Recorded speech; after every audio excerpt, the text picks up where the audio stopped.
In a moment, an assault on Pacing's Triple Crown.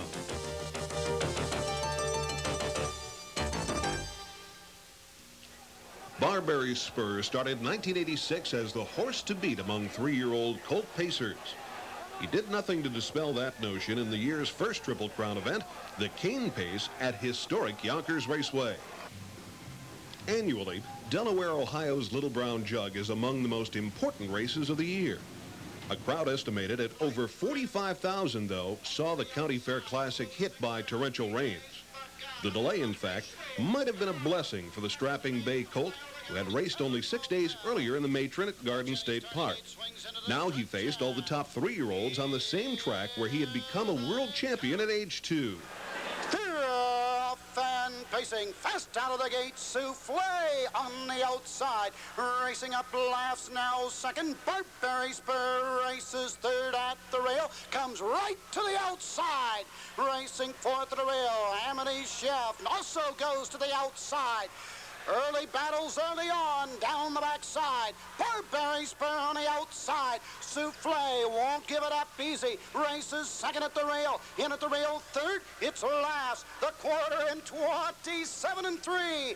Amity Chef decides to tuck in. Fourth at the rail. K-Chasse at fifth. JJ Citation is sixth. Tucson Hanover to the outside seventh. Treading the field, Tavern Lobell at the 3/8 mark. It's Barberry Spur on top of the field. Souffle racing second. Laughs is third. Amity Chef comes to the outside at the half. 56-4, 29-1, second quarter.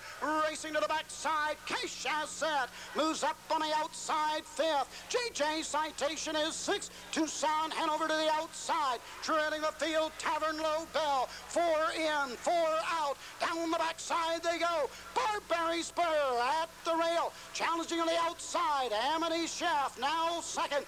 The 2 first heat winners are stride for stride. 3 quarters, 1 a 25-2. 28-3. Backside. It's Barberry Spur. Amity Chef second. Souffle third. K-Chasse last at the rail. Less than an eighth of a mile to go. Barberry Spur at the rail. The outside. Amity Chef coming on. But it's Barberry Spur winning the Little Brown Jug. 152. 4/5.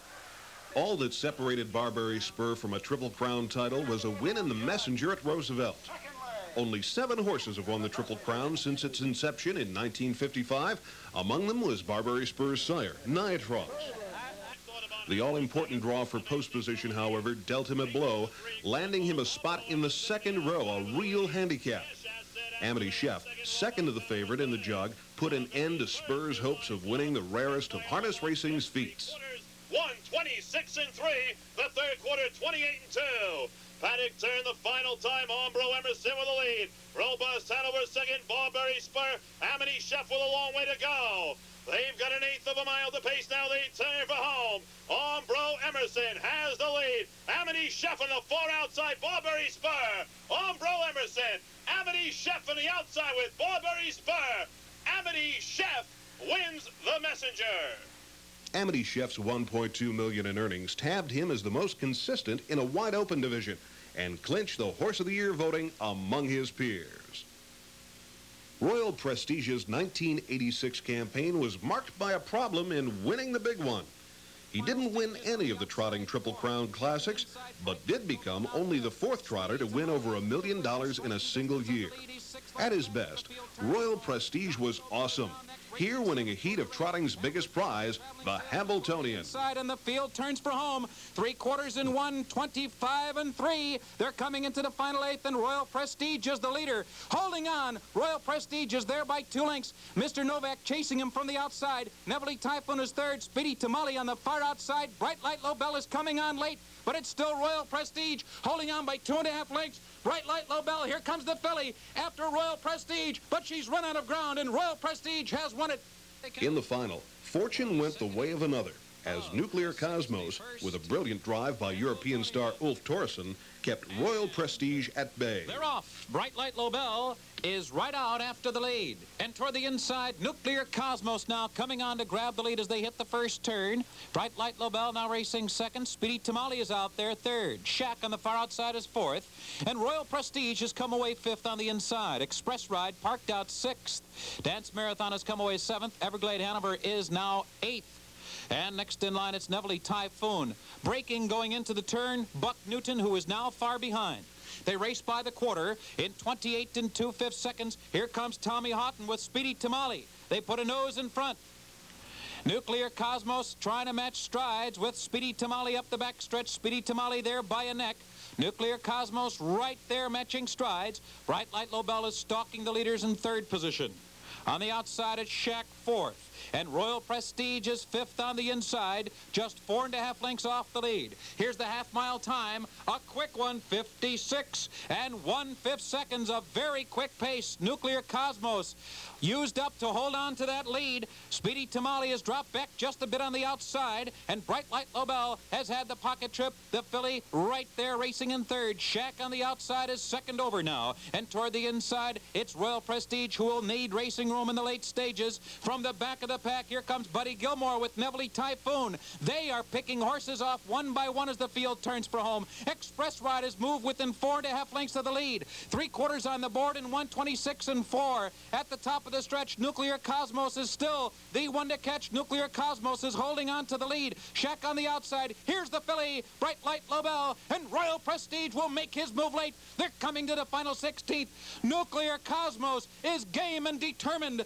Bright Light Lobell right at his neck. Royal Prestige is closing hard. A dramatic finish. Here's the wire. Nuclear Kosmos has won the Hambletonian. In a moment, a look at a four-legged lover.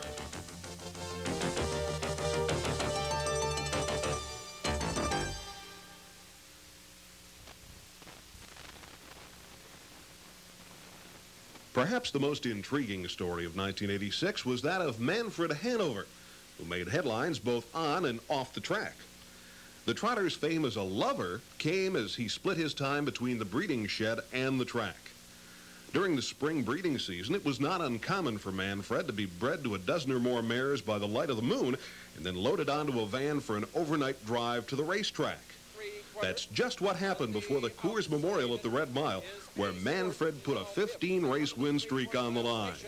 Manfred Hanover has opened a 5-length lead over Hollyhurst as they turn for home with Proudly We Hail racing third and Armbro Crouch fourth. They're in the stretch after a 3/4 and 1:28 flat. Manfred Hanover leading by 6 lengths now through the stretch with Hollyhurst second. Proudly We Hail on the inside and Hay Sport up on the outside. They've got a 1/16 of a mile to trot. That's Manfred Hanover with the big lead coming for the wire. 2 wins in a row in the Coors Memorial for Manfred Hanover. A leg injury, however, put Manfred on the shelf through much of the summer, and he just wasn't up to form when he met a field of top trotters in the Breeders' Crown at Louisville Downs. Around the final turn, the leader is Nearly Perfect. On the outside, second, Pigvar. Struggling third is Manfred Hanover, and on the rail fourth, Jacinto. They're at the head of the stretch. Down the lane, Nearly Perfect with the lead. Driving on the outside is Pigvar. Manfred Hanover is third. The winner of this Breeders' Crown for aged trotters, Nearly Perfect. Nearly Perfect used this win to edge Manfred Hanover in balloting as best older trotting male. He was also the fastest trotter of 1986 with a 1:54 clocking in July at the Meadowlands. Among 2-year-olds, few horses were able to survive the Mack attack, as Mack Lobell began to dominate a good group of freshman trotting colts late in the season. He became one of the fastest 2-year-old trotters of all time in winning the Walnut Hall Cup at Lexington's famed Red Mile. Through much of the season, Buckfinder was Mack Lobell's strongest rival. They met again in the Breeders' Crown at Pompano Park. And as they head for the final turn, it is Mack Lobell right behind him, Buckfinder. And now coming out 3 wide on the outside, it is Beverly Olympian, BJ Superstar right there, 3/4 and 1:30 4/5. And as they head for home, it is Mack Lobell. He's the one to catch. Buckfinder, the only one with a chance to get to him. Mack Lobell and John Campbell, they found their best ride. Buckfinder off the rail. They drive to the wire. Mack Lobell, Buckfinder, Here's the battle, but it's Mack Lobell winning in 1:59 1/5. In a moment, the undefeated.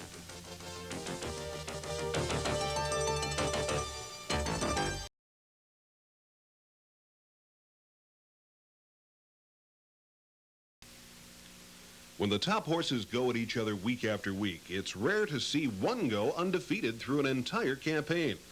1986, however, saw two such performers, one a star of the future and the other retiring after a perfect year.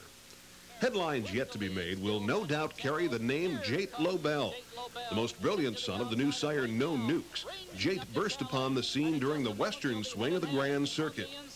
15 for 15 in his first year at the races, Jate Lobell had a torrid summer campaign, including a brilliant come-from-behind win in the Fox Stake at Indianapolis, where he seemed to be hopelessly locked in.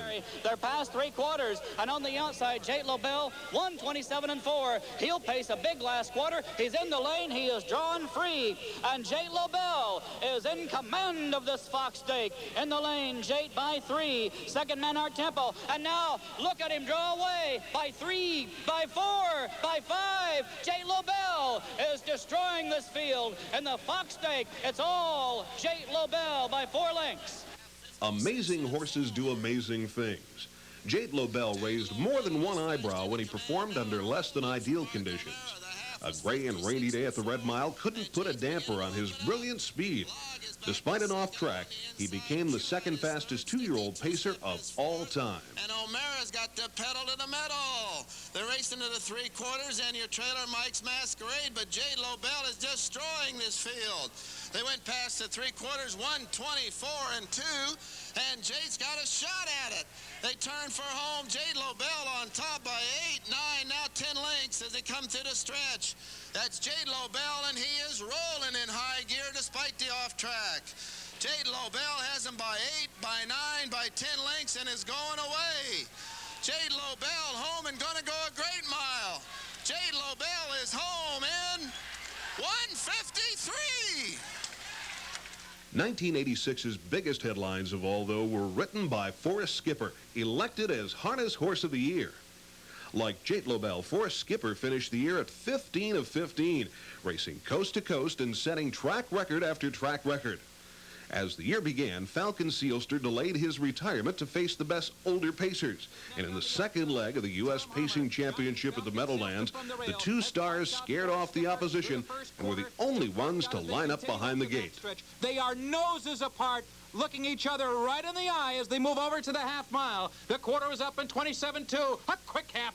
54 2/5 seconds, and now Forrest Skipper, he's in gear. Forrest Skipper in gear, and he has taken a clear lead, and Falcon Sealster cannot stay with him. Forrest Skipper is moving away dramatically to a 5-length lead, a 6-length lead as they round the final turn. Midway round the final turn, Forrest Skipper has opened up a 7-length advantage. Falcon Sealster cannot stay with him. Here's the 3/4 time, 1:21 4. Forrest Skipper with Lucien Fontaine. It is now a race against the clock, and the whip is out on Forrest Skipper as they come into the final 8th. He's bearing out just a bit, but the lead is now 9 lengths. Falcon Sealster has been defeated. It is now Forrest Skipper against the clock. Fontaine urging him on for the final 16th. They're going into a stiff wind here, and Forrest Skipper with a dramatic victory over Falcon Sealster in this match race. The final time, 1:53 3. Forrest Skipper, the decisive winner. When it came time for the Breeders' Crown, it was the field against Forrest Skipper. The field never had a chance. They move on to the backstretch, and it's Forrest Skipper by 1.5 lengths. Broadway Express along the inside 2nd. Dignitarian up on the outside, uncovered in 3rd. Lustra's Big Guy along the inside 4th. What's Next is 5th, followed by Armbro Cadet up to 6th. Staff Director 7th at the rail. Armbro Dallas is 8th. Chairman of the board trails in 9th. Into the last turn, Forrest Skipper opens up a 2-length lead. Broadway Express is still 2nd. Dignitarian up on the outside 3rd. 3/4, 1:25 4. The field turns for home, and Forrest Skipper leads the way by a clear 2 lengths. Broadway Express is 2nd. Lustra's Big Guy into 3rd along the inside. Dignitarian on the outside 4th. Staff Director at the rail needs room in 5th. They're in the stretch, heading toward the finish, and Forrest Skipper leads the way by 2 lengths. Broadway Express toward the rail, tries to hold second. Here comes between horses, Lustrous Big Guy and Dignitarian, but it's Forrest Skipper in front. Those then were the headlines and headliners of 1986. Great freshman stars like Jate Lobell, Halcyon, Mack Lobell, Superfloor, and others will no doubt write the headlines of 87. When they do, we'll be here to report them.